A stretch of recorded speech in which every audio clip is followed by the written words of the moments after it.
పల్లెటూరు ఇదే నా తల్లి గారు మా ఊరి పాడి పంట రాములోరి దీవెనంట తల్లి గోదావరి నీరు కలిగ సీతమ్మ పాదాలు ఊరంతా హాయ్ హాయ్ హాయ్ మనసంతా హాయ్ హాయ్ హాయ్. బాబా వస్తున్నాం బాబా. అదేంటి దేవి ఉత్తన్నం పట్టుకొచ్చావు? ఉన్న కూర అంతా పాతకు వేసాను, నీకు కారంతో పెట్టాను బాబా. ఈ వ్యవసాయ పని అవసరం అంటావా బాబా? ఫ్యాక్టరీ పనులకు వెళ్తే 4 డబ్బులు వస్తాయి, ఇక్కడ వడ్లు రావట్లేదు, వడ్డీలు పెరిగిపోతున్నాయి. ఈ సంవత్సరం వర్షాలు పడితే మన జీవితాలే మారిపోతాయి. దేవి వర్షం పడుతుంది, వర్షం పడుతుంది దేవి, ఇంకా మన కష్టాలు తీరిపోయినట్టే.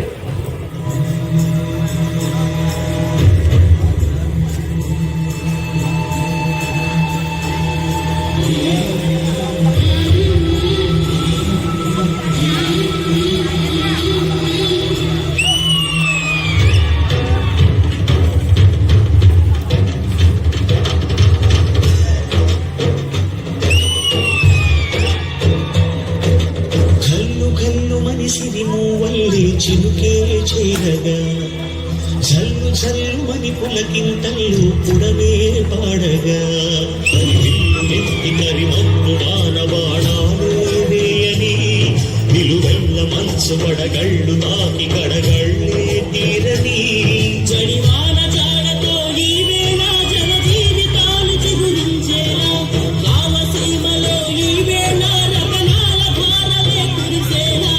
పంట బాగా పండుద్దని బాగా నమ్మకంగా ఉంది దేవుడు.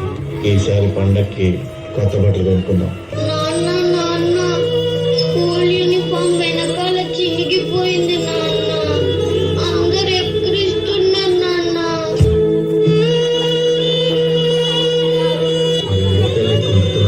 ఏం చేయను, చెప్పు కూడా తెగిపోయింది నాన్న.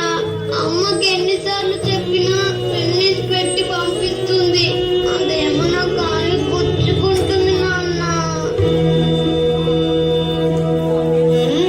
అలా పొలం గట్టు వైపు వెళ్ళి చూద్దాం. మా మంచి నాన్న. ఈసారి పంట పండాక నీకు అన్ని కొత్తవి కొంటా, సరేనా? ఎలా సందేశ్, వడ్డీ ఏది? నువ్వు నా అప్పు తీరుతావని నమ్మకం లేదురా, అంచేత ఈ ఇడ్లీని తీసుకెళ్ళిపోతున్నాను.